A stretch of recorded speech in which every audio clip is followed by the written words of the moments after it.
diturunkan babarengan jeung hujan malaikat leuwih loba tibatan anak Adam jeung tibatan anak-anak iblis ku loba-lobaan tetes aya malaikat nu ku Allah dititah ngabarengan cai hujan yusula kulla qatratin ngajagaan tiap tetes nu diturunkeun anak malaikat nanya wa aina taqa'u kamana ieu kudu diragagkeunana tetesan hujan teu sambarangan lain sakahayang-hayang wa man yarzuqu zalikan nabat saha anu dek dirizkian melalui hujan ieu teh engke jadi jang saha malaikat ieu perintah Allah subhanahu wa ta'ala masyaallah ketika Allah dek turunkeun hujan-hujanna hujan rahmat malaikat didinya langsung bebeja ka Gusti Allah siap abdi rek turunkeun cek Gusti Allah turunkeun di Cilongok supaya jararadi berbagai tatangkalan supaya salelubur buahan aing dedeuh ka urang Cilongok lantaran nurut sa Cilongok kabeh ka aing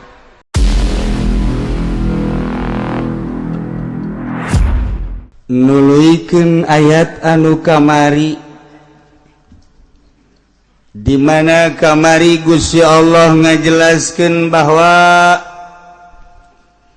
kamaha kawasaan Allah ketika Allah dek nurunkeun hujan ka hiji daerah dimimitian ku Gusti Allah secara syariat Allah nyiptakeun angin jang nyedot cai laut disedotlah ku angin cai laut dibawa ka luhur di luhur hideung mega didinyala Allah memerintahkan angin supaya niup sesuai jeung perintah Allah mesti dikamanakeun ieu tiupanana cek Allah kacikupakeun cek Allah ka pasar kemiskeun cek Allah katangerangkeun cek Allah kabalarajakeun ieu angin mah sesuai jeung perintah Gusti Allah subhanahu wa ta'ala mun urang napakuran tentang hujan kadang-kadang di lembur eta hujan di lembur urang eueuh belah ditu hujan di lembur urang macan hujan di lembur anu hujan di urang macan hujan keneh bae ketika di urang hujan di daerah anu mah henteu ieulah maha kawasa Gusti Allah subhanahu wa ta'ala ketika eta hujan teh diturunkeun sesuai jeung perintah Gusti Allah di daerah mana nu ku Gusti Allah diperintahkeunana diturunkanlah diawali ku kilat diawali ku pendahuluan heulan guludu kitulah Allah subhanahu wa ta'ala dek nurunkeun hujan kemudian hujan nu diturunkeunana teh henteu sambarangan lantaran hiji-hijina tetes hujan teh ieu aya malaikatan wa akhraja Abu Syekh aidan anil Hakim qala balagani annahu yunzalu ma'al matar minal malaikati aktsaru min waladi Adam wa waladi Iblis diturunkan babarengan jeung hujan malaikat leuwih loba tibatan anak Adam jeung tibatan anak-anak Iblis ku loba-lobaan tetes aya malaikat nu ku Allah dititah ngabarengan cai hujan yusula kulla qatratin ngajagaan tiap tetes nu diturunkeun anak malaikat nanya wa aina taqa'u kamana ieu kudu diragagkeunana tetesan hujan teu sambarangan lain sakahayang-hayang wa man yarzuqu zalikan nabat saha anu dek dirizkian melalui hujan ieu teh engke jadi jang saha malaikat ieu perintah Allah subhanahu wa ta'ala masyaallah ketika Allah dek turunkeun hujan-hujanna hujan rahmat malaikat didinya langsung bebeja ka Gusti Allah siap abdi rek turunkeun cek Gusti Allah turunkeun di Cilongok supaya jararadi berbagai tatangkalan supaya salelubur buahan aing dedeuh ka urang Cilongok lantaran nurut sa Cilongok kabeh ka aing masyaallah benang deui saminggu malaikat bebe jadi Gusti ieu hujan diturunkeun di mana ieu? Ieu mah turunkeun ana di Jakarta. Bentukna naon ieu supaya jarada dia atau lain? Banjirkeun cek Gusti Allah di Jakarta. Lantaran judinya aya di Jakarta, istana banjirkeun istana. Ayo, siap banjirkeun. Siap cek malaikat. Datang ka sakumaha? Teu kudu aya loba-loba mah. Ieu mangan ngawarah urang istana doang. Sok datangkeun sabitis teh heula di istana. Emang lain nang malaikat. Jagaan ku urang istana. Teu ceuli anjing datang ke kajagaan. Ceuli aing ulah dengan dua-duana. Jadi okosna urang nyalahkeun hujan. Ulah kembali ka diri urang. Sebab malaikat nyahuan diwakilan ku Gusti Allah wakil tuh jelema anu nyieun dosa nyahuan nya gitu tuh nu mana tuh DPR tuh jauh lag-lag ku sia cenah ku sia naon karangarana hujan tuh itu saya manya sia teh nyaho itu saya itu Jokowi.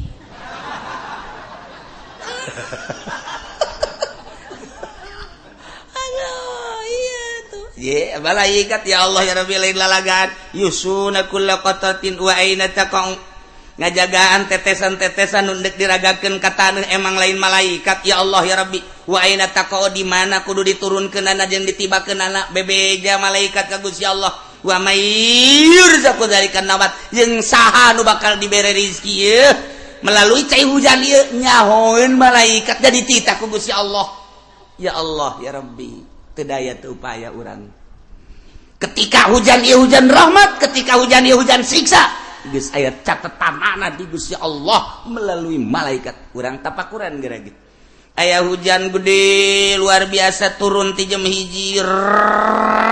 gede engke eueuh deui jam 2 rat gede deui ke eueuh di sakedeuk rat jam 3 subuh gede masalah jasa sugan aya banjir beurang teh aya kunaona tuh hujan jam 10 rat setengah jam banjir santero tapakuran ku urang lamun saluluguna hujan doang teu bisa bandingkeun jeung nu kamari hujan di jam 1 peuting rat jam 2 jam 3 jam 4 datang ka subuh gede jasa hujan masalah biasa bae sepak bae tapi di jam 10 hujan datang ka jam 11 ge henteu kunaon buah banjiran aju keanehanana daerah nu luhur kok banjir daerah nu handap kok henteu tapakuran coba kurang tah hujan Masya Allah horenganan malaikat lamun urang nyaritakeun anu kamari di Syekh Abdul Rauf Aceh eta tsunami sok kitu gedena tuh kunaon geura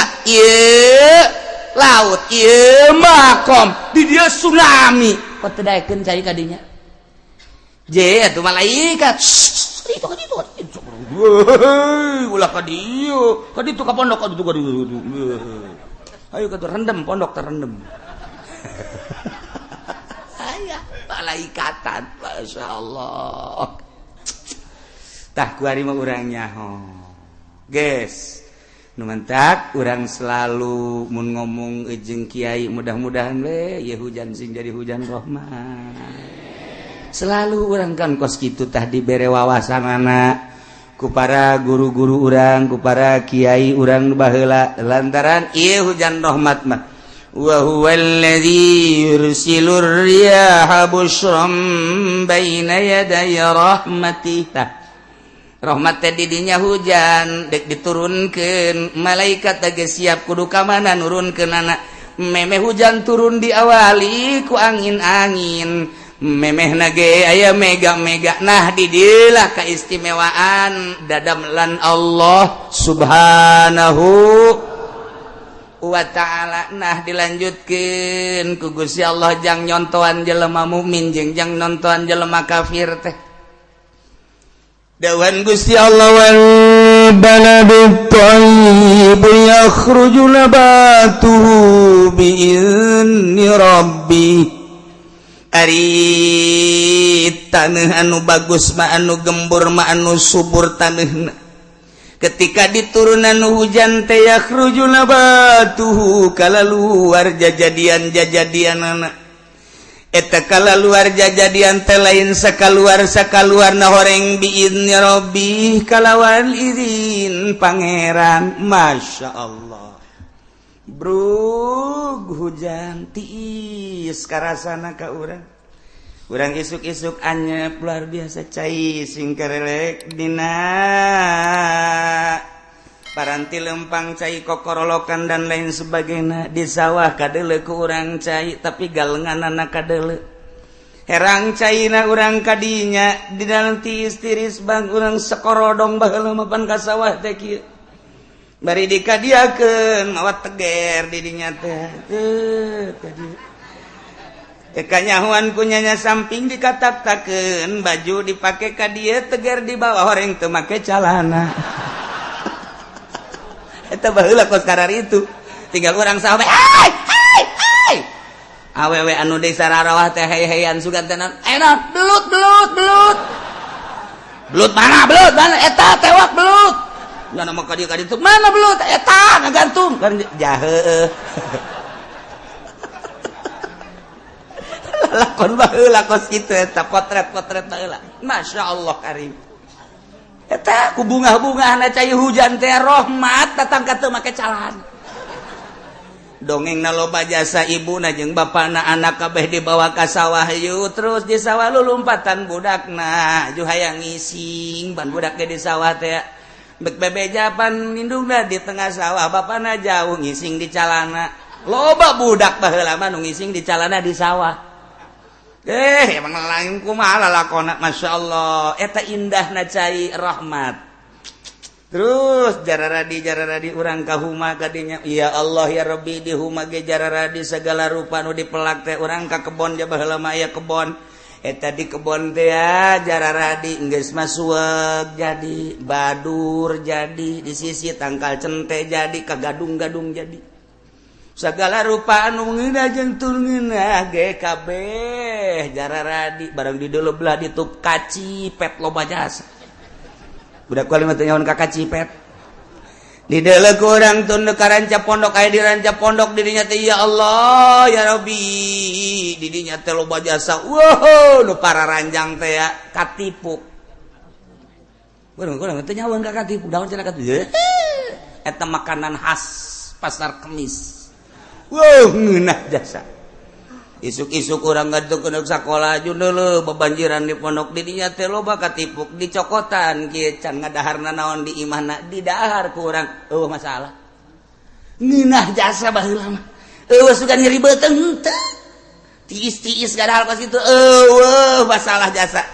Irahmat luar biasa ya Allah ya Rabbi balik sekolah terus mapayeula urang teh tah di pagar-pagar di dinya teh loba kingkip dialan kikip ku urang teh diasup-asupkeun ku urang ka dieu ka kitu kantong bu ambal aya kingkip belah dituna ya rukem-rukem dialaan sarua bae aduh loba jasa pas dek datang ka imam masyaallah jak kedek berangkat sekolah mah encan araraya barang balik sekolah jam 10:30 ya Allah cecen det ararasa gila kumaha atuh ya Allah ya Rabbi Gusti kabeh jararadi geus kacipet geus cecenet geus cente geus bangsa segala rupa ya Allah wahara tak eta teh rahmat tuh kos kitu jararadi jatah tadi gecak malaikat di mana abdi kudu nurunkeun di dinya nek dijadikeun rahmat jararadi waduh pare gori mah jararadi henteu kudu di pupuk-pupuk cara kuari di deuleu ku patani bari ngarokol di songfu di deuleu dihandap ya Allah lauk cek kecepeng geus puguh lauk betik mah jeung betok endet segala rupa lele leutik ambalayah di juru-juru sawah teh geus teu kudu makenan naon nyokot bae sair sakumaha nu bapa kolotna dicokot baheula aju datang ka imah dikeuretan teu kudu dikeuretan ku indungna pek kumbah-kumbah gua taina ge digoreng tanyakeun ka kolot baheula emang aya anu micenan taina aja eueuh barang di dahar teh hulu dah heula ngagecrot amis taina tadi dipiceran baheula emang anu dipiceran henteu pohara teu kebal loba nu lulumpel hiberan usimna eta teh usim simet mulai orang nyokot pangitik di teh kakolot urang kabeh lapor kakolot ka dia coba heula mais manggang morogo poos mais manggang morogo poos potong poos tah kudu kumaha tuh hasi hayang mais hayang morogo hayang ngarogo mais be mais potong pelebah mais hayang ngarogo potong pelebah ngarogo nun teu lapor heula ka emak urang ka indungeun ka bapak urang atuh poos teu menang je baheula masa dikitukeun trak menangan boh diasikeun kana botol eta potret-potret baheula di zaman-zaman Bung Karno masyaallah masa-masa indah masa jelema jalalujur jeung adil masa-masa wanon gitu ngaranna kitu lalai keluar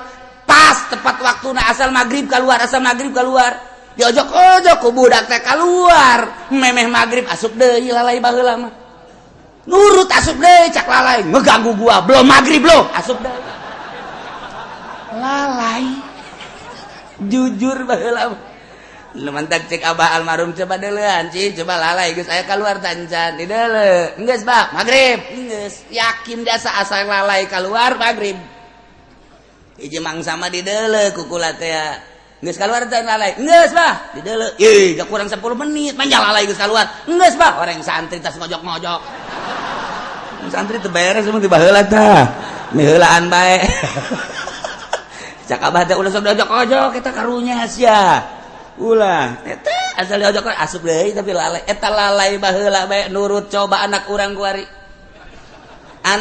kuari maghrib di mana-mana eleh ku lalai bolon eta anak urang kuari ya Allah ya Rabbi zaman indah jasa nu kamari ngeunah jasa simet digoreng ngeunah lele digoreng seungit betok digoreng seungit kuari mah ngomong beutu teh macan ayana eta doang beungeut sia atuh heuh sih tapi ngeunah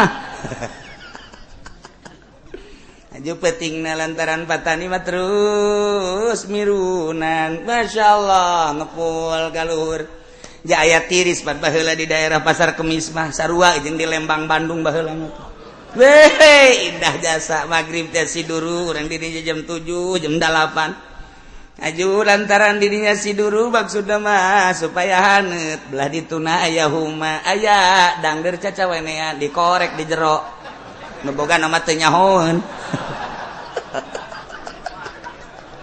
eta zaman potret baheula ya Allah ya Rabbi kajahoan kuno bogana sae nu ngaledang dari ieu manganu cenah atuh lain dicokotan ulah di kieu cabut tabak jam mamang ge moal naon jujur jasa cabut bae cabut cek anu dicokotan kitu jam mamang ge teu naon atuh supaya ge paling cenah beak 10 tangkalas supaya cabut eta ngeunaheun kana hate kan ngeunaheun coba kuari hei cari cokotan kapulisikeun sia ku aing urusan dangder beak keboh hiji pan eta zaman teu beres eta kuari baheula mah masyaallah karim teu kebal usim cabe pan di dieu nomor pang bagus cabe sa Indonesia cabe Cilongok ye sia masuk teu percaya bae tanyakeun ka urang dieu aduh aing mah bangun ngalelewe ka aing sia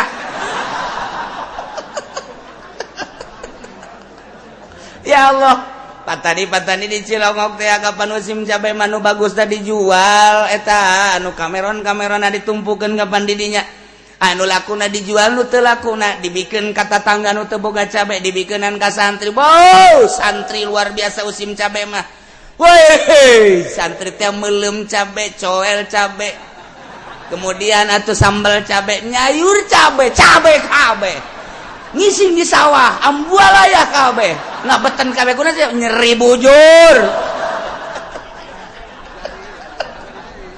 carita potret baheula ya Allah ya Rabbi indah jasa teu kebal usim jagong ya Allah ya Rabbi ngala jagong ditumpuk dijual nu bagusna anu bangsa ompong-ompong jagong saeutik teh kapan teman teu laku ditumpukeun di dinya dibikeun ka tatangga zaman balalager baheula mah tatangga lamun usim jagong kabeh ngarasaan bagian anu teu benerna dibikeun ka santri tetep santri kabagian bae anu bangsa sajagong dengan L5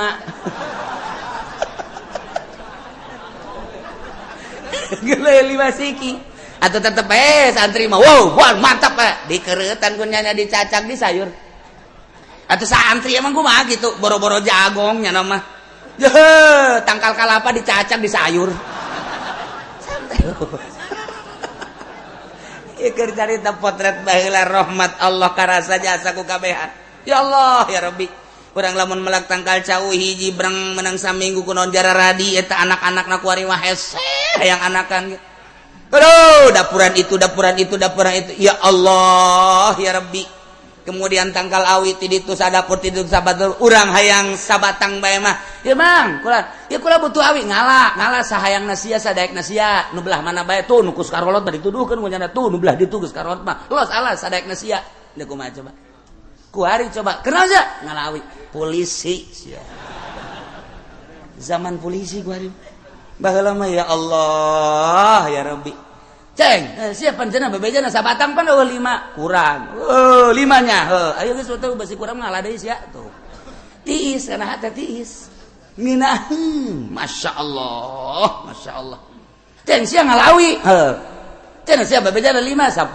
mah geus 10 cukup aja aya anak abah ka mana eta milu jeung kula anak milu nu mana itu anak Mang nu awewe milu teh awi na di bawah anakna milu masalah itu baheula mah kos kitu neng sia kunaon milu nyana mawan awi karunya jasa teu kabawaeun ku kula dibantuan eta nu awewe ge milu bantuan sia mah bogoh meureun kitulah aduh ya keur carita bobogohan ge di tangkal awi baheula waduh potret baheula tah ieu rahmat masyaallah karim dinaheun tarariis neuk barang dahar huwi loba kemudian atuh ibutun aya kemudian atuh naon kareng dangder aya ih kasuag-suag ngeunah baheula balang mah baru kuari mal nyaeun suag bisa-bisa ngadahar badur mabok sia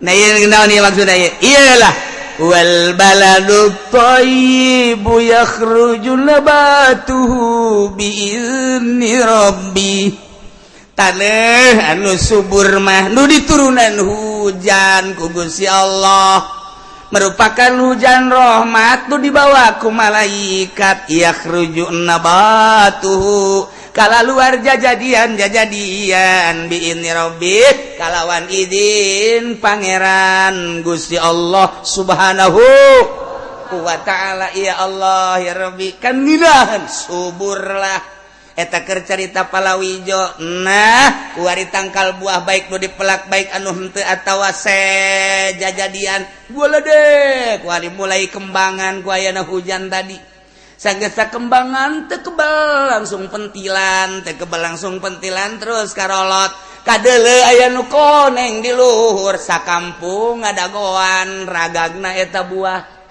potret baheula sakampung kararieu bae ngadagoan angin wer patek trok buah jeung buah lantaran patek ragagna hiji nu perebutna aya 100-an mebreg buah anu diperebutkeun mah buah daging tapi hulu bara rentus indah jasa geus teh jahoeun budak kuari mah kos kitu teh teu jahoeun di ditu perebut buah daging di ditu perebut buah kaweni di dieu perebut buah anu golek di dieu perebut asal aya angin bae ge sakitu dihareupeun imah pelakjana diperebutkeun masalah indah jasa baheula mah nu bogana mah teu kabagian melak buah golek dihareupeun imah angin gede pan gola deh buah golek war perebut didinya tinggal nu bogana bae kieu bae sugan marah henteu geus beres angin menang teu sia coba eta tuh menang cenah gola mah elehan ke tungguan kukung mamang dipangajulkeun endeu kumaha ku ngeundah-ngeundah teuing kuari dengan sia telok-telok ka dieu mulung buah bapak sia mulung buah malak aing edet sia ka polisikeun sia jauh jasa nu matak hirup anu rada belah ditu indah jasa geus pokona hirup nu belah ditu indah jasa nu hirup da kuari geus teh nyaho kaindahan geus teh Jawa kaindahan nu ku ari mah masyaallah. Belah itu kebon tuh. Tuh di deket imah kula kalau badi eta kebon. Tangkal buah segala aya buah daging, aya buah kaweni, aya buah limus, aya buah nu ngeunah mah eueuh dinya mah tah. Bangsa buah nu kara itu dulu. Anu lamun urang ngadahar teh mun ngadahar di dieu cenang. Buah limus. Ajeuna mah urang dicarekan bae ku tahu ya ngadahar buah limus. Nu kitu di dahar cenang pan di dieu. Tapi tetep bae indah bae kan baheula mah. Masyaallah karim. Berbut. Datang ka imahna masing-masing, cak indungna sia bau tai amat sih. Ye, jatuh ngising. Eta sih ada dapur di mana? Gorenganan perbut buah dihandapna tai santri. Aduh, geus pokona indah jasa zaman eta mah. Indah jasa neule potret-potret ka tukang indah napar. Bendu babarengan buah nusa atau buah nusa bareng bae geus kabeh. Sumur hiji ku kabehan geus. Ya Allah ya Rabbi, iyalah masa-masa jujur, masa adil terasa. Lamun aya usim cabe kabehan ngadahar usim jagong kabehan ngadahar usim kacang kabehan ngadahar sanajan anu dipikeunnan ka tatangga mah anu kences. Tapi tetap kabagian kan. Kuari boro-boro nu kences. Malah mah cangkangna dikahareupeun imah.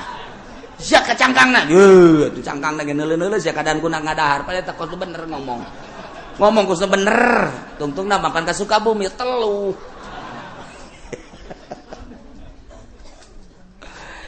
Indah jasa. Nah, eta keur carita hujan diturunkeun ka taneuh anu subur. Efekna segala rupa jararadi geus pugu nu dipelak nu dipelak ke berbagai jukut jararadi tatangkalan jadi kembangan jadi buahan dinikmati ku kabehan. Ilah gambaran jelema mukmin masyaallah. Ketika Allah dek ciptakeun manusia di jero hatena iman lain sakadar iman tapi dek dikembangkeun ta eta jelema mukmin anu hatena mulus bagaikan taneuh anu subur. Hujan teh hujan anu bakal nyemprotkeun kana taneuh subur anu bakal jadi. Ieu adalah wahyu Allah Al-Qur'anul Karim. Ketika Al-Qur'an disorotkeun ku hiji kiai anu ikhlas eta hujan ngaranna Al-Qur'an wahyu Allah disarupakeun kana hujan lantaran osok nyuburkeun disorotkeun kana hate jelema mukmin bray jararadi di jero hate teh mengembang di jero hate kesuburan-kesuburan ayat-ayat suci Al-Qur'anul Karim dihujankeun melalui malaikat hujan wahyu ka jero hate teh mulai kuali berkembang wudu, salat, puasa, zakat, haji, sodako, jariyah dan lain sebagainya. Ialah hujan wahyu anu asup ka jero hate. Kuari ngembang nu tatadina teu wudu kuari wudu, nu tatadina teu salat kuari salat, nu tatadina Ramadan bung puasa jadi puasa, nu tatadina teu daek bunga haji jadi haji, nu tatadina teu daek sodako nu tatadina teu daek jariyah suburlah wahyu nyorot ke jero hate nulir teu beda jeung hujan nu dihujankeun kana taneuh anu subur. Ieu ge sarua bae jaradi kuari bisa diperbutkeun ku jelema. Masyaallah sakumaha tangkal buah hayang nu ngora aya, hayang nu mengkel aya, hayang nu asak aya, nu buruk ge aya. Sarua diperebutkan ku jelema sorotan-sorotanana ieu wahyu teh nu butuh wudu, nu butuh salat, nu butuh puasa, nu butuh berbagai-bagai. Nah, diperebutkan ku jelema kos kitulah wal balalut thayyibu nabatu yakhruju nabatu biizni rabbi. Masyaallah nu mantak beda jeung kafir. Ai kafir mah dibahasakeunana ku Gusti Allah. Walladzi khabutha la yakhruju illa nakida. Ari taneuh anu teuas, ari taneuh anu sempit, ari taneuh anu teh subur didinya pinuhku babatuan pinuhku gitu naon gara-garana anu bangsa tengah jadikan karena jajadian pinuhku batu-batu pinuhku seplit pinuhku segala rupa anu bakal nanduskeun na ieu mah taneuh sanajan di hujanan layak rujuna batuhu teu daekeun kaluarkeun kana jajadian hujan mah hujan tapi teu daekeun kaluar jajadian illa nakida kecuali hese anu luar biasa nah ieu taneuh tesubur pinuh ku batu hujan turun daek jararadi gitulah gambaran jelema kafir hatena lir teu beda jeung taneuh anu liat taneuh anu teuas disorot ku wahyu Allah geus puguh wahyu nyorot ka jana ngabalir bae kurang kumaha pinterna Abu Jahal lantaran taneuhna taneuh batu langsung tina baham kangjeng tina lisan kangjeng ngabalir kurang kumaha Abu Lahab je pinter jasa teh tokoh Mekah anu lain lalagaan Abu Lahab datang ke aya dina Al-Qur'an tabbat yada abi lahabil wa tab ma aghna anhu maluhu wa ma kasab eta saya naron za lahab wa maratuhu hammalatal hatta fi jidiha hablum eta teh Wahab Masya Allah lain lalagaan kurang kumaha wahyu-wahyu nyorot mantul teu daekeun bae tah Abi Lahab Abu Jahal Abi Lahab Sufyan dan lain sebagainya eta taneuhna diciptakeun ku Gusti Allah liat pinuh ku batu sorot-sorot teu daekeun kuari urang mah kuari alhamdulillah ibarat taneuh mah meureun urang mah taneuh subur Lawaka amin bahaban teu. Tapi orang mah mudah-mudahan alhamdulillahirabbil alamin keur dihujanan. Tapi tatangga urang di lembur, tatangga urang di boluluhur urang di tunggeus nyahoan tapi tetep bae teu daekeun geus puguh nu kalalapir mah di saantero urang lain teu nyahoan nya lantaran taneuhna batu. Teu bisa jararadina naon. Urang alhamdulillah barang dihujanan ku Al-Qur'an cep ka jero jararadi ternyata orang nu jararina bensin malulu tangkal cucuk jadi di dieu aya bangsa bubuahan mah teu daek jararadi heran nu jadi mah imah yang bangsa kitu bae cucuk-cucuk erbis bae geus datang ka imahna bendu nu aya eta geus sarua aya bae nu beukieun mah embe mah deutep beukieun geus jana atuh menyatu jeung embe cek embe teh pantas ngaji sih aju ngomong aing di jerona ya jukutan loba omong geus milik kula tuh cek embe teh jadi nyana tas ngaji ge tetep lain jeung musola menyatuna jeung embe tuh kumaha nu jadina di jero hate urang bae hujan jadi hujan ngahujanan taneuh subur taneuhna geus bapare jadi atuh dangdeur jadi hui jadi geus puguh bubuahan jadi horenganan tangkal bujang kaget ge anu katoel aja cucuk kan cucuk kali age jadi dan lain-lain sebagainya jararadi geus puguh jukut-jukut jararadi nu sok dijieun samak teh jukut taun karang-karangna walingi ge jararadi nah ieu nu di jero hate urang nu jadina sorotan-sorotan teh apakah anu bermanfaat apa henteu kurang tinggal introspeksi bae kurang lamun cucuk pacul cabutan kurang jukut cabutan kurang sing hade bae pare nu kacabut jukut diantep sing hade ya Allah ya Rabb lamun urang ngembalikeun ka maha kakawasaan Gusti Allah nyaritakeun hujan jeung taneuh anu subur ketika dihujanan teh jarara di kamangpaatanana karasa baik ku nu bogana atawa ku batur kitu keneh hate-hate jelema mukmin ketika dihujanan wahyu Al-Qur'anul Karim jarara di engke bisa dinikmati baik ku nyana atawa ku batur nikmat jasa horeng kabeh ge biizni rabbi urang nu mantak aya di dieu ge keur dihujanan ku ayat wal baladut thayyib ieu teh aya izin Allah lamun teh aya izin Allah mah sagagahna urang sahebat ta urang saboga mobil urang saboga ongkos urang tetep bae teu daekeun ka dieu eueuh izin ti Allah urang nu mantak aya di dieu aya izin Allah deuk naraon cenah ieu ka dieu deuk ngaji lain deuk naon deuk neuleuh pondok nu kamari kahuruan teh sia suka sia aing kan ngaji lain aing nek deuleu itu we cenah bangunan aya nu nanya ka kula kieu nek bangun deui itu kumaha aing bae henteu maksudna nek dibangun teh henteu atuh saya emang nek nyumbang teh henteu atuh nu nanya-nanya teh nyumbang henteu naon henteu nanya bakari ribet sia badalekeun bae atuh henteu cenah tuh kula hayang nyaho bae engke maksudna lamun kiai nek ngabangun deui kulakan di lembur dek maksudna donatur ijang pondok Cilongok aju engke kieu maksudna kiai lamun menang 100.000 50 jang kula tangkorak ieu iya bangsatna ieu mentak aing mung loba omong ge eta kos kitu ieu cenah kiai ngabantuan kula bae tangkorak sia meureunana ieu jahanam ieu ya alhamdulillah kejadian masalah bea kabeh lurah hadir camat malam eta ge hadir isukna bupati ge hadir alhamdulillah kepedulian hadirna doang alhamdulillahirabbil ulah kaseri mah keur hadirna ge geus alhamdulillahirabbil alamin berarti kan nyana nyaho tuh geus jadi ku hadirna ge nyana nyaho berarti tuh geus hadir adapun ka dituna ulah bata tanya sebab siapa ngananya doang kan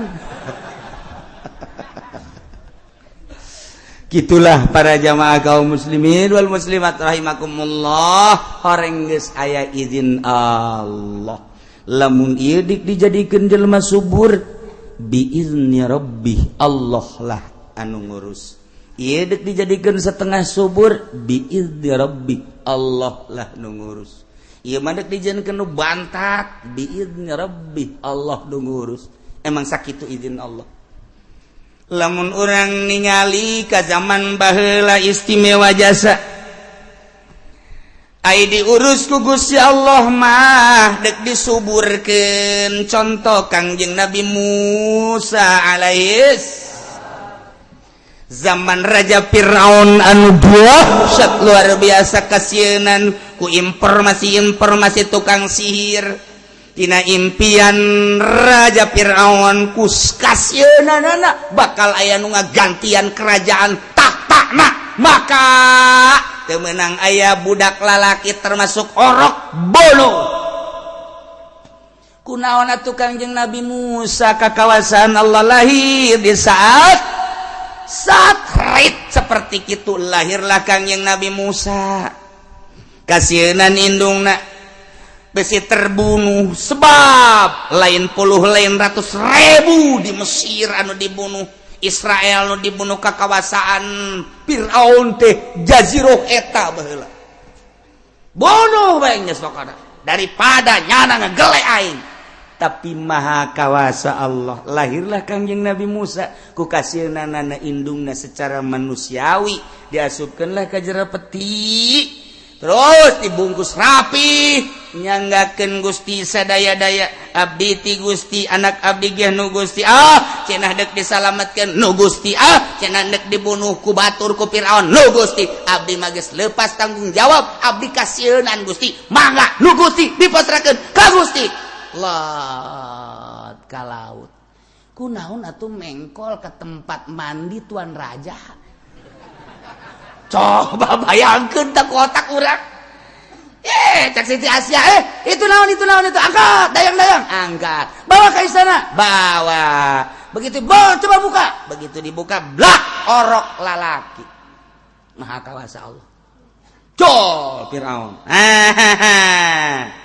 iya moal salah nu bakal ngagantian aing iya bolo keheula ka cek pamajikanana kan orok-orok nu di negara urang nu kudu dibunuh pan ieu macan kanyawan orok ni mana jehe urang kan teu boga anak saha nu nyaho ieu teh ngajadikeun berkah kana kahirupan urang ulah dibunuh lamun nu di negara urang kekawasaan kakak bunuh sama kabeh tapi ieu mah pan teu nyaho ti mamanana meureun ieu nu bakal ngalawan orok anu bakal ngagantian kakak ieu oge nya maha kawasa dibereheun tapi Firaun dibereheun bener-bener moal salah anu bakal ngabantuan karena kerajaan kakak kebersinambungan kakak nya adab antep gede Iya lain caritana eta musuh di dalam rumah sendiri. Maha kawasa Allah. Maha kawasa Allah. Masya Allah kos jelema nu nyandung musuh napa majikan apa neta. Di luar majanya da tarariis barang asup ka jero alhabatan neraka jahanam. Ya aing kunaon nyeun neraka cagana teh. Nah, orok sapoe ceurik teu daek nyusu. Wah, coba tangan nundaknya nyusuan. Wah, berbagai potongan susu darah-darah. Siapa kudu heran ngono yang serikeun ka aing. Maksudna ieu nu ndekuli nyusuan, aya nu sagede kieu tapi peungkeur, aya nu gede, mun tergantung kumaha susu ngaranna ge di timur tengah ieu, aya nu gede nu kurang dicekel ku dua ge gede keneh wae. Ieu ndekuli. Ayo, cak Firaun coba nu mana bae? Coba susu nu ieu, susu teu daekeun. Balem we Kangjeng Nabi Musa. Coba nu ieu, teu daekeun. Coba ieu, teu daekeun. Coba nu ieu, teu daekeun. Kabeh bingung, teu daekeun kabeh.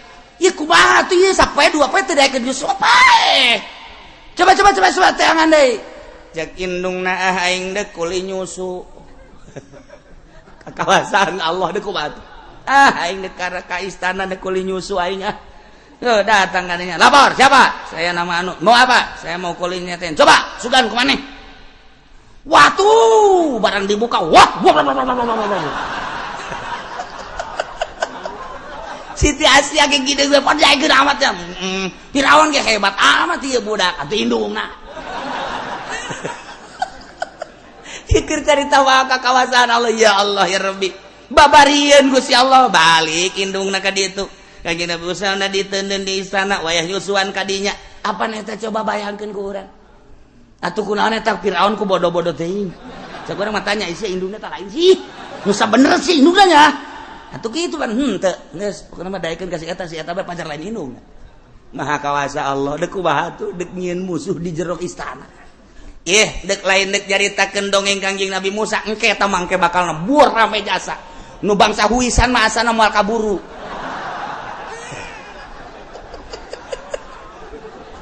Mangganing rame jasa. Ya Allah ya Rabbi. Ia mandek dicaritakeun wa haramna alaihil maradi'a. Allah nyegah ka Kangjeng Nabi Musa ka tukang-tukang nyusuan. Coba bayangkeun. Dibere susu embung, susu itumbung, susu embung, susu embung bung. Kunaon eta nu mantak embung? Dijaga ku Gusti Allah lain makhluk anu sambarangan. Teu sambarangan nyusu ieu mandek dijaga ku aing cai susuna ge teu meunang sambarangan kudu anu tetesan ti indungna turdu halal teu bisa sambarangan embungeun Kanjeng Nabi Musa padahal kurang kumaha cai susu anu tadi dicekal dua teu bahi teh subur jasa teu daekeun lain teu geunah dijaga ku Gusti Allah sebab ieu cai susu kadaharanna sambarangan ti dieu teu daekeun sambarangan nu ieu sambarangan dek dijaga ku Gusti Allah wa haramna alaihil maradi'a dicegah ku aing cak Gusti Allah tukang nyusuan teh teu sambarangan sebab naon dek diistimewakeun Musa ku aing teh mimiti orok teu beunang sambarangan barang dahar apa nae ente mah susu sapi susu kebo susu embe waktu ambalaya nu mantak datang ka kuaring ge tetejeh bae jabongan baheulana woho barang neuleu indungna nyonoh langsung kieu bae nyurudug tatadina susu sapi batak disurudug gunana dedeuleuannya itu teh sapi maha kawasa Allah dek dijaga ku Gusti Allah teu sambarangan terus Kangjeng Nabi Musa sanajan di istana apa Kangjeng Nabi Musa ngadahar eta kadahar istana tidak ada dibere teu hayang Kangjeng Nabi Musa nginum dahar di istana sebab ieu adalah milik rakyat darah rakyat teu hayang Masya Allah urang lamun ngitung ka dinya muringkak bulu di jero istana nu serba mewah sebaleuk lain lalagaan Firaun ngaku raja lain sakadar ngaku raja tapi ngaku pangeran sagala rupa aya di dinya Kangjeng Nabi Musa teu tertarik sugan tertarik ku kadaharan-kadaharan nu aya di istana teu aya sebab kadeuleuna ku Kangjeng Nabi Musa getih hayangeun coba urang ondang ka bupati ka ditu deh geus madahar di dinya geus siap kantong yang merekat jadi nu musibah lainnya na bae anak jeung pamajikan ge bakal kena ieu kana musibah geus badahar didinya nginum didinya dahareun segala rupa eta teh kapan getih lantaran duit rakyat disuguhkeun ka kiai kumaha Haji Pendi mah nyambutut sakumaha jumbo kurang parab sarwana jeung Haji Pudoli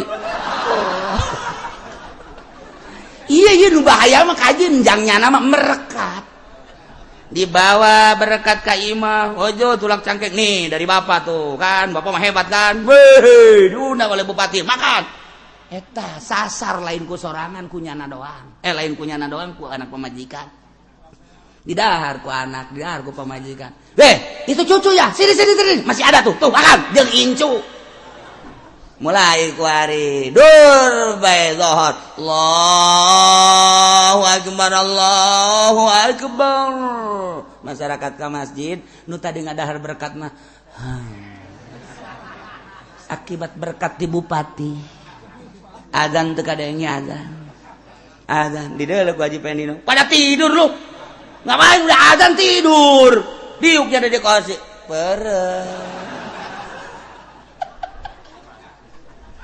emang mawaan ka ibadah dahar di kos kitu henteu sebab naon racun urang manu di deuleuna teh kapan eta teh indahna jeung ngeunahna sesuai jeung watak sungut urang cak sungut urang ngeunah amat eta teh da jeruk amis ngeunah amat eta teh apel ngeunah amat eta teh anggur ngeunah amat eta teh pasakan padang dan lain sebagainya watak deuleu ka jerona duit rakyat nu teu pernah dibagikeun kana semestina getih jeung nanah je namun tak kiai Golkar tilok hararusu ge salatna je tetep jeli datang ka husu bae ge wani sumpah aing mah ya cenah kiuci sombong aing sombong emang sekali-sekali ya aing ge teu husu masalahna aing ge nu teu ngadahar teu husu komo nyana ye cek ngan ulah sok kitu kiai can pugu kiai mah teu husu kiai kami mah je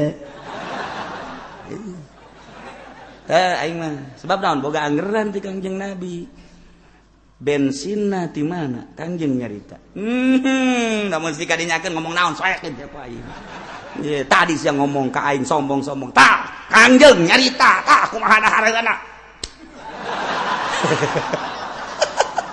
ayo sia nu di luar teh nyahoeun sia rugi kajen kumaha ge ieu mah keur carita nah masalahna ieu Kangjeng Nabi Musa dijaga ya Allah ya Rabbi terus datang ka gede dijaga sebab naon deuk dijadikan pelopor anu luar biasa teu sambarangan ke urang dongeng Kangjeng Nabi Musa na kuari di zaman Kangjeng Nabi urang Kangjeng Nabi Muhammad sallallahu alaihi wasallam aya seorang waliullah kutub anu kabeh ngarujuk kadinya saha Abu Yazid al-Bistami Syekhul Mursyid seluruh thariqah dek toriko Tijaniyah, dek toriko Utsmaniyah, dek toriko Ghazaliyah, dek toriko Satoriyah, dek toriko Qadiriyah, dek Naksabandiyah, Qadiriyah, Naksabandiyah jeung berbagai toriko kabeh ngarujuk ke Abu Yazid al-Bistami. Emang kumaha gitu? Abu Yazid al-Bistami waktu dihamilkeun indungna sehat luar biasa. Tapi ketika barang dahar asal dahar nu teu jelas bae ngamuk di jero beuteung Abu Yazid orokene di jero beuteung indungna dahar nu teu jelas ngamuk di jero datang ka kaget indung aku ngamuk budak datang kalau geus datang ka tikoro utah deui ku amukan Abu Yazid al-Bistami di jero beuteung masyaallah karim urang lamun inget kadinya pohara amat Gusti Allah deka jadikeun seseorang anu istimewa di jero beuteung keneh lamun tadi Kangjeng Nabi Musa teu daekeun Yusuf geus kaluar ja emang tadi naga ti indungna ieu mah indungna keur carita indungna nginum asal teu jelas baru dah satu ketika indungna dikiriman ku pemerintah di jalan keneh geus ngamuk di jalan keneh indungna dikiriman ku pemerintah geus ngamuk bae wah cak indungna pasti teu beres ya dahareun nu bakal datang bae ieu ngamuk ajol-ajolan ngamuk begitu datang kalawang wah langsung utah-utahan pemajikan anak encan ge di dahar geus utah-utahan coba cak pemajikan cak indungna inditkeun eta inditkeun barang dahar ti pamarentah inditkeun diinditkeun gak jauh tentrem coba Haji Pendi 180 derajat bedana. Ya Allah ya Rabbi. Nah kos gitulah Abu Yazid al-Bistami nu mantak diangkat jadi kutubul Syekhul Mursyid dari seluruh thariqah. Terus keluarlah Abu Yazid al-Bistami teu pernah ngadahar, teu pernah barang dahar lamun lain nu halal jasa. Bahkan pernah terjadi ketika di Ais, indungna masih nyusuan keneh kan kanyana. Ngadaharlah barang menang pamere nu jelas eta teh pedagang nu jelas pedagangna teu jujur. Begitu didahar ku indungna Abu Yazid al-Bistamina di Ais kene can boga tanaga orok berem kakaratnya 2 poe 3 poe orok berem bisa nepak kadaharan nu deuk didahar ku indung plak. Namun Haji Pedi what asana ieu mah ya lain deui mah ya kageteun indungna ya Allah ya Rabbi munajatlah indungna ka Gusti Allah ya Allah ya Rabbi abdi teh ieu ngandung budakmu ieu kok aya perbedaan. Nah Gusti selalu berontak bae di jero beteng hingga ketika abdi rek barang dahar hiji dahareun ieu teh kok ditepak aya naon Gusti abdi nyuhunkeun petunjuk Gusti. Langsung petingna sare indungna ngimpi kapanggih jeung Gusti Allah. Ya Allah eta ngimpi urang mah jeung kuntilanak. Uyang aing mangimpi urang mah. Sakunaon itu urang aya sareng kosan. Aing ngimpi diundang budak anjing hideung. Aduh, hadeuna ge hudang aing pita tadi aing hudangkeun capek aing. Impian urang mah kos kitu bae. Gimana kumaha tah? Eta teh geus disimpulkeun bae teu nyaritakeun kos kumaha ngan disimpulkeun eta langsung ti Gusti Allah. Cak Gusti Allah wahai Ibu Yazid, kaula deuk ngajadikeun hamba kaula nu ngaran Abu Yazid al-Bistami urang Bistom melalui rahim anjeun ku kula deuk dijadikeun manusia nu pangsucina sadunya setelah nabi kaula. Mantak dijaga ku kaula di jero beuteung keneh ketika anjeun deuk barang dahar nu teu jelas jana berontak ku dijaga ku kaula. Masyaallah maha kawasa Allah. Ialah wal baladut thayyibu yakhruju nabatuhu biizni rabbi. Tinggal kuari introspeksi jeung diri urang mun tadi Kangjeng Nabi Musa seperti kitu istimewana. Mun urang nyaritakeun Tuan Syekh Abdul Qadir sakitu hebatna bulan Ramadan ge puasa. Mun urang nyaritakeun Abu Yazid al-Bistami Syekhul Mursyid seluruh thariqah seperti eta poharana. Coba ka diri urang geus datang ka mana urang ngadaharan riba. Geus datang ka mana urang ngadaharan perkara-perkara dahareun jeung inuman nu teu jelas. Ketika urang jadi pamarentah geus datang ka mana urang barang dahar anu teu jelas lain selain gaji urang. Ketika orang dagang, ketika orang tani dan lain sebagainya. Bener ge ieu kabeh ge meunang Allah meureun mun urang teu bener ku Allah urang deuk dikanarakakeun meureun naudzubillah min dzalik wa min dzalik. Maha kawasa Allah ngajagaan hambana. Gusti Allah di jero beuteung keneh. Terus datang ka kuari ge nu dijaga ku Gusti Allah. Ya Allah ya Rabbi. Mal kebal deui abdi teh ieu barak menghadap ka Gusti ketika abdi menghadap ka Gusti tengah-tengah negara anu keur lain lalagaan ramena informasi teh lebih cepat daripada kekuatan cahaya. Terjadi di dia Amerika geus aya, terjadi di Inggris geus aya. Berita-berita tersebut teh ya Allah ya Rabbi saat menjaburna hujan HP nu dijaga ku Allah mah teu aya. Saat menjamur televisi nu dijaga ku Allah teu hayang. Saat menjamurna riba nu dijaga ku Allah geus teu hayang. Geus lain nyaritakeun haram halal nya geus dibere embung bae ku Gusti. Ditanya ge ieu haram apa halal sabodo siangan aing mah dibere embung bae ku Gusti. Dijaga ku Gusti Allah. Mun eueuh nu dijagaan ku Gusti Allah hancur umat teh kumaha. Carita riba geus dihalalkeun, carita haram geus dihalalkeun, berani kuari mah. Lamun urang nyaritakeun tentang maling, korupsi geus ambalaya teu dijagaan ku Gusti Allah. Mun urang nyaritakeun tentang mabok zina geus teu dijagaan ku Gusti Allah. Kaheureyan mata jeung ceuli geus teu dijagaan. Allah Maha Kawasa Allah biizni Rabbi aya jelema nu bertahan.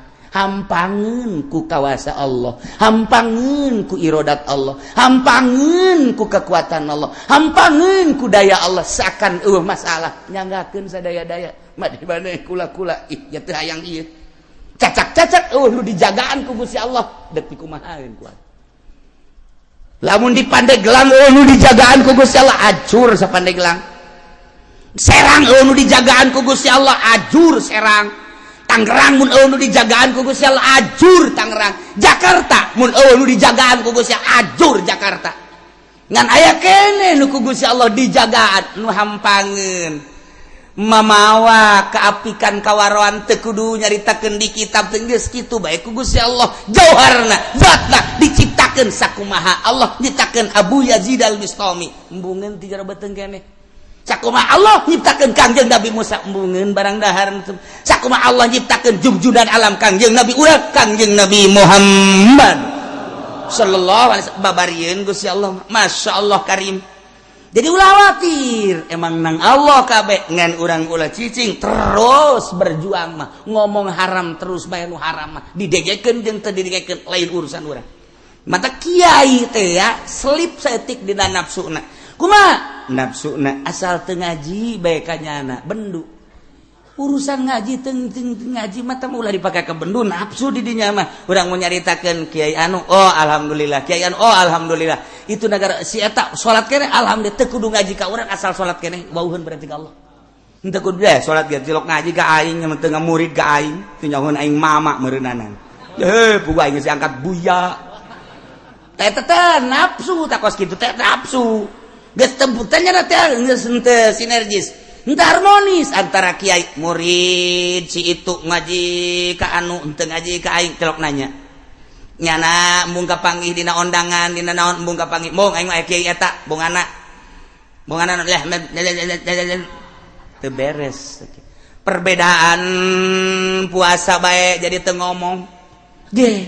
Atah amat sih sarua deuk ka Allah perbedaan soal puasa beda sapoe kok hayu teu nanya sih mongan nya mah makena nu kos kira teh bae tayang mah tayang wau nafsu ai deuk ibadah ka Allah mah tuh oh nya make anggeran oh urang anggeran ieu atuh masalah aja sarua deuk ka Allah atuh adapun ke urusan nu narima jeung teu narima nama Gusti Allah kunaon hayu teu nanya malah diomongan ulah sok ngaji ka dinya beda puasana lebaranna beda tayang aing mah ye teu nurut cenah mah ka pamarentah ye bari ganti urang pamarentah ngagejebur sia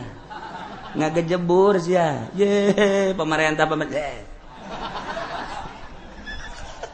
artinya ulah dijadikeun permasalahan atuh hayu bae jadi ka Allah gimana jitu wau nafsu teh kos kitu ngaranna di dieu lah loba keselipan para kiai aya nu deuk lebaran dikunci kapan masjidna ieu naonan ngunci masjid cenah salah ya Allah ya Rabbi nyana geus jelas bener apa henteu sih atuh deuk sarua deuk ka Allah mangga Allahu akbar sarua perbedaan atuh mangga tah baja keyakinan pek bae mantak istimewa jasa pemerintah mah menghargai Naksabandi padahal bejanan 3 poe oh masalah geus jasa sarua ka Allah kunaon atuh aya di urang ribut iyalah permasalahan nafsu hayang dituturkeun eta lah nafsu ja urang mah ulah hayang dituturkeun ngaji sampaikeun urusan hayang dituturkeun nafsu ulah hayang dituturkeun asa ngadenge salat eta salat puasa geus alhamdulillah pandakwah teh titah nyahoon ka Allah kuna salat kuna puasa adapun nyana ngaji ka urang henteu lain urusan ieu mah henteu bongan teu ngaji ka aing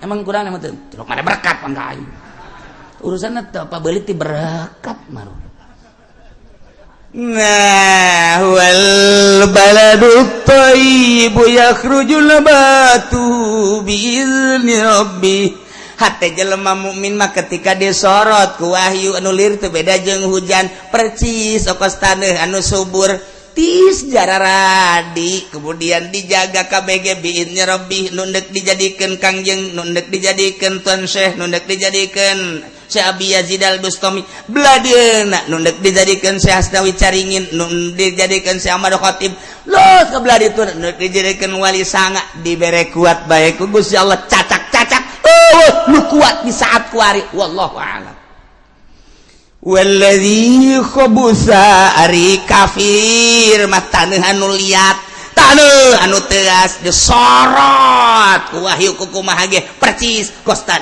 anu pinuku batu di hujanan kukumaha ge teas luar biasa tadaikeun jaradi kitulah kadzalika nusarriful ayati liqaumin yashkurun sakumaha anu ku kaula dijelaskeun cek Gusti Allah tentang hujan jeung taneuh tentang angin anu mawa hujan kemudian diturunkeun di mana sanggeus turun jadi rahmat na ieu nusarriful ayati kaula nu agung ngajelaskeun kana berbagai ayat jang saha liqaumi yashkurun bikin kaum anu berterima kasih ka Gusti Allah nu bersyukur ka Gusti Allah Gusti abdi nuhun anu luar biasa hese nyaritakeun ka nuhunna ka Gusti ngan abdi mah ieu mah dideuleu ku gerak abdi bae di saat batur kafir batur munafik abdi mah alhamdulillah saat batur dararangkal abdi mah alhamdulillah kasorot ku ayat-ayat Gusti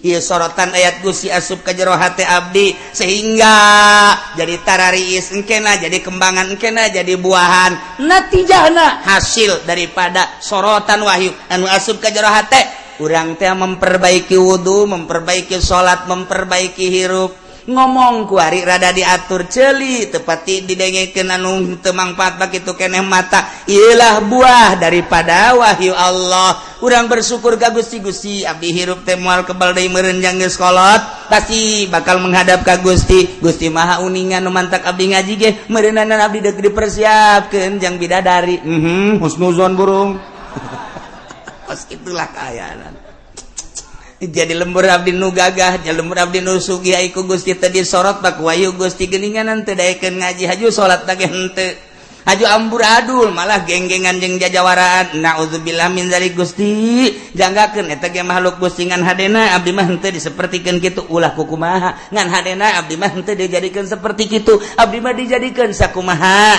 kahayang Gusti nu res nu bagus ya deh anu dipake karidho ku Gusti ieulah horenganan nusarriful ayati liqaumi yashkurun henteu nyahoeun timbul angin ti mana henteu nyahoeun ieu cai nu disedotna ti mana henteu nyahoeun ieu hujan nu dihujanan ti mana nah urang ge sarua wahyu mana anu bakal disampaikeun ditiupkeun ku kiai mana anu bakal nyorot ka jero hate urang teu nyaho tinggal urang mah bersyukur bae alhamdulillahirabbil seperti kamari kula poe Jumat nikahkeun ta kapicung kemudian balik Jumat teh di dinya teh aya tamu ternyata orang tamu teh orang Washington kula ngobrol ti jam 10 datang ke jam 11 nyana teh deukeut teu sabaraha jauh ti istana Obama kemudian ngobrol nyaritakeun tentang Washington cek nyana teh kiai masyaallah luar biasa perkembangan di Amerika kukula ditanya kamari ge haul ti dieu aya anu ti Amerika ngaranna Abdul Aziz eta mati kitu California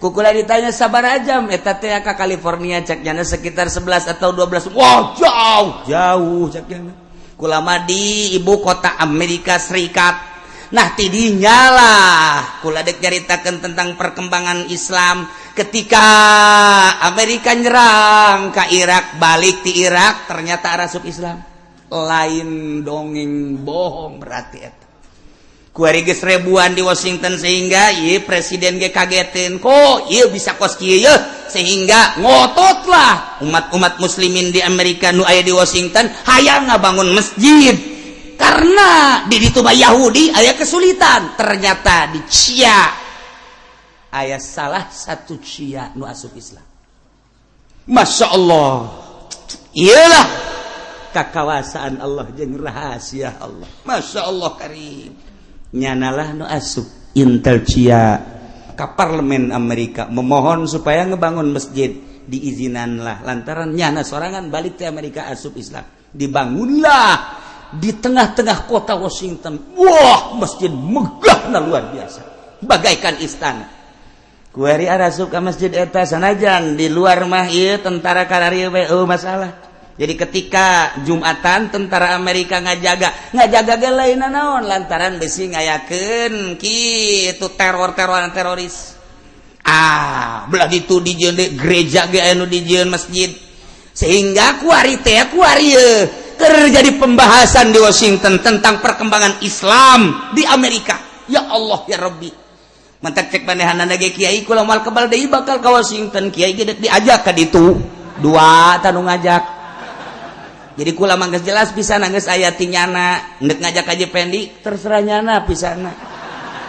Sabodo lamun teh mah kula teh jadinya na mandek di ka Amerika keun bae dijariahkeun. Geus teh diharapkeun balik ku kula ge. Ilain lalagaan orang bebeneran, masya Allah karim, perkembangan Islam luar biasa. Kukula ditanya Islam nu mana ieu? Aya Islam ahli sunnah wal jamaah, aya Islam wahabi, aya Ahmadiyah. Nu dibiayaan ku mereka Islam Ahmadiyah. Masjidna megah-megah Islam Ahmadiyah. Eta mah orang buatan Amerika. Nah, ahli sunnah aya kuat, ahli sunnah wahabi aya lah teu sabaraha beda cek cenah ahli sunnah wahabi mah penting mah ulah Ahmadiyah nya ge nyahoeun. Nah iyalah di Amerika luar biasa cek cenah lamun kiai ka Amerika henteu ka Washington, henteu ka California, henteu ka Texas, eta mah sarua jeung ka Mekah teu ka Madinah. Cek cenah kos kitu emang aya naon beuh indah jasa cek cenah di Amerika. Maksudna indah kumaha sih Pak?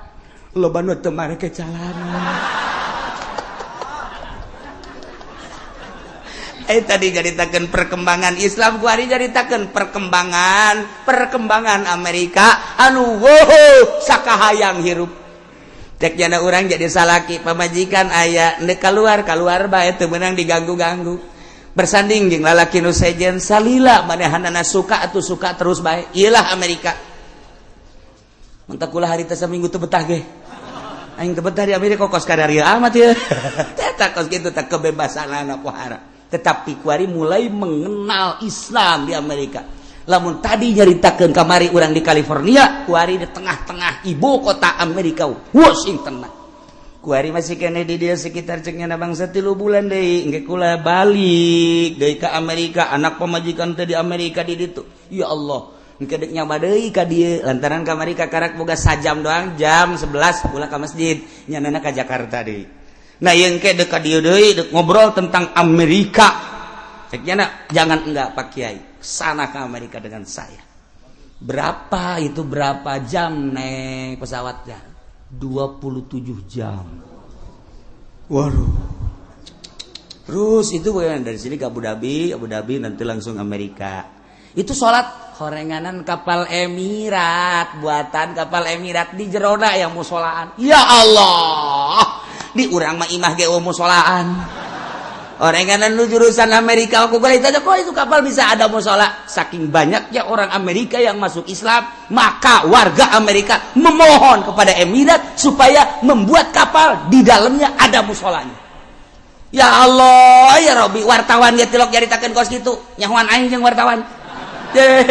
Kapal Emirat ke saya.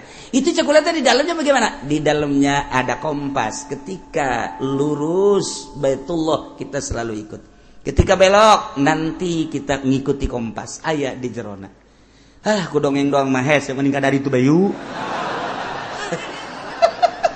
Satu-satunya kapal wayang musolaan adalah kapal Emirat. Itu juga dipakainya cuma satu jurusan Washington. Karena lamana di luhur pesawat. Lilana di luhur pesawat. Masya Allah karim.